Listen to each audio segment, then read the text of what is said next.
الحمدللہ رب العالمین والصلاة والسلام علی سید الانبیاء والمرسلین وعلی آلہ واصحابہ اجمعین۔ تذکرہ اولیاء دکن حیدرآباد۔ اس تسلسل میں آج ہم ایک ایسے بزرگ کا تذکرہ سنانے کی سعادت حاصل کریں گے جو حیدرآباد کے اولیاء کرام، یعنی آپ کا مزار حیدرآباد میں تو موجود نہیں ہے مگر آپ کا فیضان حیدرآباد میں متعدد طریقے سے آیا ہے۔ حضرت شیخ المشائخ حافظ محمد موسیٰ مانک پوری چشتی صابری رحمۃ اللہ علیہ۔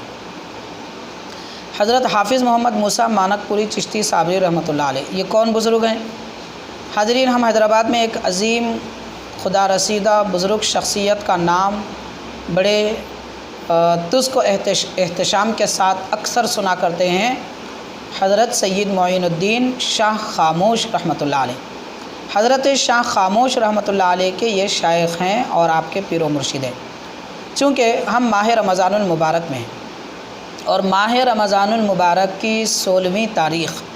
حضرت حافظ موسیٰ مانک پوری رحمۃ اللہ علیہ کا یوم وصال ہے، آپ کے عرس کی تاریخ ہے۔ اس مناسبت سے ہم نے مختصر طور پر حضرت کا تذکرہ کرنے کی سعادت حاصل کی ہے۔ حضرت سیدنا عبدالقدوس گنگوہی رحمۃ اللہ علیہ، آپ کو تقریباً 12 بڑے سلاسل میں بیعت اور خلافت حاصل ہے اور آپ سے متعدد حضرات سے تسلسل کے ساتھ ہوتے ہوئے حضرت حافظ موسیٰ مانک پوری رحمۃ اللہ علیہ تک یہ سلسلہ بیعت و خلافت کا پہنچا، اور آپ کے خلفاء میں سلسلہ صابریہ یا سلسلہ قدوسیہ کا فیض جو حضرات لے کر آئے ہیں، حضرت عبدالقدوس گنگوہی رحمۃ اللہ علیہ کا فیض لے کر جو حضرات یہاں پر تشریف لائے ہیں، ان میں مشہور 3 حضرات ہیں۔ ایک حضرت شیخ الاسلام عارف باللہ امام محمد انوار اللہ فاروقی رحمۃ اللہ علیہ، جو صابری سلسلہ آپ کا حضرت عبدالقدوس گنگوہی رحمۃ اللہ علیہ سے ملتا ہے،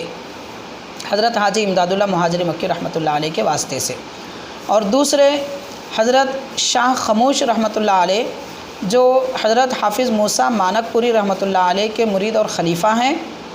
اور حال یہ ہے کہ جب حضرت شاہ خاموش رحمۃ اللہ علیہ سلطان ہند غریب نواز رحمۃ اللہ علیہ کی خدمت میں حاضر ہوئے،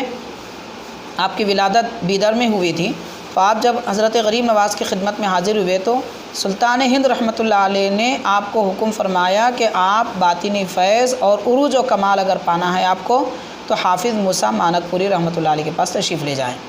یہ اس سے ہمیں اندازہ ہوگا کہ حضرت حافظ موسیٰ مانک پوری رحمۃ اللہ علیہ کا مرتبہ شان و عظمت کیا ہے۔ حضرت شاہ خاموش رحمۃ اللہ علیہ آپ کے مریدین اور خلفاء میں سے ہیں جن کا فیض حیدرآباد دکن میں عام ہے، اور علاوہ اس کے حضرت سید عبدالرزاق رحمۃ اللہ علیہ حضرت حافظ موسیٰ مانک پوری رحمۃ اللہ علیہ کے خلفاء میں سے ہیں، جن کا مزار مبارک گجرات احمد آباد سے کچھ فاصلے پر جام نگر میں موجود ہے۔ اور حضرت سید عبدالرزاق قادری رحمۃ اللہ علیہ،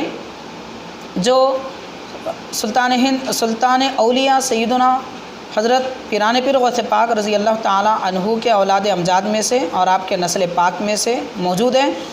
اور ان کے خلیفہ حضرت سید جمال الدین قادری رحمۃ اللہ علیہ، جن کا سلسلہ نسب حضرت غریب نواز حضرت سیدنا غوث پاک رضی اللہ تعالی عنہ سے ملتا ہے۔ تو آپ کا مزار مبارک عنبر پیٹ میں آستانہ قادریہ قادری باغ میں موجود ہے۔ حضرت سید جمال الدین قادری رحمۃ اللہ علیہ،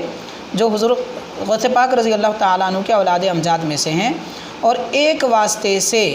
آپ کو حضرت موسیٰ مانک پوری رحمۃ اللہ علیہ سے فیض حاصل ہے اور آپ کے مرید و خلیفہ ہیں۔ اور حضرت سیدنا جمال الدین قبلہ رحمۃ اللہ علیہ کے مرید اور خلیفہ حضرت سیدنا علامہ ابراہیم ادیب رضوی رحمۃ اللہ علیہ، اور آپ کے مرید و خلیفہ حضرت سید شاہ طاہر رضوی قادری صدر الشیوخ رحمۃ اللہ علیہ کی ذات پاک ہے، جن کا فیضان پورے حیدرآباد میں جتنے علماء اس وقت موجود ہیں سب پر آپ کا فیضان موجود ہے، حضرت صدر الشیوخ رحمۃ اللہ علیہ۔ تو اس طریقے سے حضرت حافظ موسیٰ مانک پوری رحمۃ اللہ علیہ کا فیضان صوفیاء پر بھی ہے، علماء پر بھی ہے، عوام پر بھی ہے۔ چنانچہ آپ کا مختصر سا ذکر یہ ہے کہ آپ کا تذکرہ بڑی تلاش کے بعد مختصر طور پر صرف 2 کتابوں میں ملا، اور وہ بھی مختصر انداز میں۔ ان میں سے ایک کتاب انوار العارفین فارسی زبان میں موجود ہے۔ چنانچہ اس کا خلاصہ ہم آپ کی خدمت میں رکھتے ہیں کہ انوار العارفین میں ہے، جب ولولہ شوق یزداں آپ کو پیدا ہوا تو حضرت حافظ جی صاحب پیر کی تلاش میں نکلے۔ آخر الامر غیب سے اشارہ ہوا کہ آپ روپڑ نامی ایک مقام پر پہنچیں، وہاں حضرت سید محمد اعظم رحمۃ اللہ علیہ موجود ہیں، ان سے مشرف بیعت ہو جائیں۔ چنانچہ حضرت سید صاحب نے حسب قاعدہ تعلیم و تلقین اذکار و اشغال فرمائی، پھر آپ کو کمال عطا فرما کر آپ کو درجہ کمال پر پہنچا کر خلافت عطا فرمائی۔ پھر حضرت اپنے تمام مریدین کو، حضرت سید اعظم رحمۃ اللہ علیہ جو حضرت سید سالم رحمۃ اللہ علیہ کے مرید اور خلیفہ ہیں، یہ سلسلہ حضرت صدر الشیوخ کے بیعت اور خلافت کا ہے۔ تو چنانچہ حضرت سید اعظم رحمۃ اللہ علیہ نے اپنے تمام مریدین کو حضرت حافظ موسیٰ مانک پوری رحمۃ اللہ علیہ کے حوالے کیا اور فرمایا کہ آج سے میرے مریدین کی تربیت آپ فرمائیں اور ان کی ارشاد و ہدایت کا کام آپ کریں۔ تو آپ طالبان خدا میں ارشاد و ہدایت پہنچانے اور انہیں تکمیل تک پہنچانے کے کام میں مصروف ہو گئے، اور آپ کی شہرت چاروں طرف پھیلنے لگی، طالبان خدا جمع ہونے لگے۔ خاندان چشتیہ صابریہ کے علاوہ قادریہ، نقشبندیہ، سہروردیہ، کبرویہ اور دیگر سلاسل کا آپ نے سلسلہ عام فرمایا۔ آپ اس وقت کے مشائخ میں بے نظیر وقت تھے۔ آپ کو پہلے ذکر جہل کی تعلیم آپ فرمایا کرتے تھے، اور رات میں جو درویش آپ کے حلقہ ذکر میں حاضر نہ ہوتے، یہ طریقہ کار ہمارے اسلاف اور بزرگوں کا خاص رہا ہے کہ وہ اپنے مریدین کی تربیت اور انہیں ذکر و شغل میں مصروف رکھنے کے لیے رات میں طلب فرماتے تھے، اور رات کا ایک حصہ، ابتدائی حصہ آرام کرنے کے بعد میں آدھی رات سے کچھ پہلے سب کو جگاتے اور نماز تہجد تک اذکار میں اشغال میں مصروف رکھتے، پھر تہجد کے بعد میں عبادات میں مصروف رکھتے یہاں تک کہ فجر کا وقت ہو جاتا۔ نماز اشراق تک اسی طرح تعلیم و تلقین فرمایا کرتے تھے۔ تو حضرت حافظ موسیٰ مانک پوری رحمۃ اللہ علیہ چشتی صابری قادری بھی ہیں، اور آپ کا قادری سلسلہ حضرت علامہ سید ابراہیم ادیب رحمۃ اللہ علیہ تک پہنچتا ہے۔ تو چنانچہ آپ اپنے مریدین کو تلقین فرماتے، اور جو مرید رات میں حلقہ ذکر میں آپ کے پاس حاضر نہ ہوتے، آپ ان سے سخت ناراضی کا اظہار فرماتے، باز فروز فرماتے، اور آپ کی شان ایسی تھی کہ ظاہری طور پر دنیا داری کا کوئی معاملہ نہیں تھا، تجارت اور کسب وغیرہ نہیں فرماتے تھے، مگر اللہ تعالیٰ نے آپ کو فتوحات عطا فرمائے۔ چنانچہ درویشوں کے خورد و نوش کا آپ اہتمام فرماتے، لباس بھی انہیں عطا فرماتے، محتاجوں میں، مساکین میں کئی غلہ آپ روزانہ تقسیم فرمایا کرتے، مگر آمدنی کا کوئی ذریعہ ظاہری طور پر نہیں تھا۔ اللہ تعالیٰ اپنے پیاروں کو اس طرح غیب سے مدد فرماتا ہے۔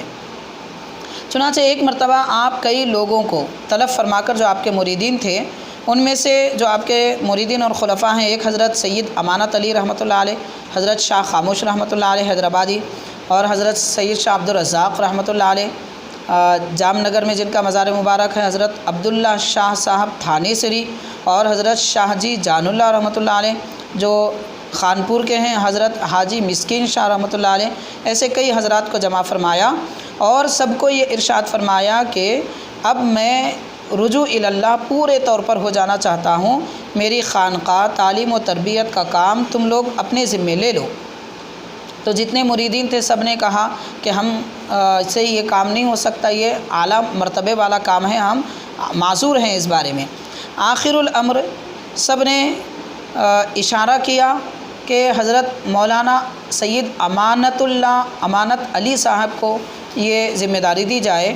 چنانچہ حضرت سید امانت علی رحمۃ اللہ علیہ ظاہری طور پر تو اس طرح کے عارف و کامل نہیں تھے، مگر جب یہ ذمہ داری رشد و ہدایت کی اور مسند پر جب آپ کو بٹھایا گیا حضرت حافظ موسیٰ مانک پوری رحمۃ اللہ علیہ کے،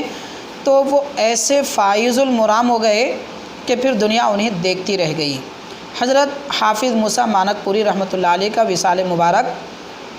16ویں رمضان المبارک 1247 ہجری میں ہوا،